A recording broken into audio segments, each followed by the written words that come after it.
হাসরের ময়দানে দেখবেন একটা নেকির জন্য সবাই দৌড়াদৌড়ি করবে, আর একটা নেকির জন্য কিন্তু অনেক লজ্জিত হবে। তখন কিন্তু আপনার একটা নেকি অনেক প্রয়োজন, অনেক প্রয়োজন। তখন আপনি কি করবেন? তখন দেখবেন হঠাৎ আপনি দুনিয়াতে থাকাকালীন ইসলামিক ভিডিও দেখেছেন, ইসলামিক বাণীগুলো মানুষের কাছে পৌঁছেছেন।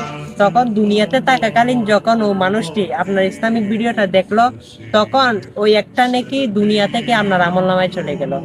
সেই আমলনামায় একটা আমলের দ্বারাই আপনি কিন্তু জান্নাত পেয়ে যেতে পারেন।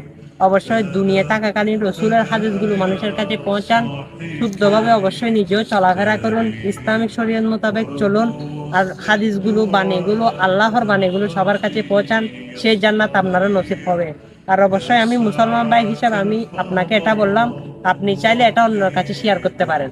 গান বাজনা প্রতিদিন অনেক বাজে ভিডিও শেয়ার করছেন, কষ্ট করে হলেও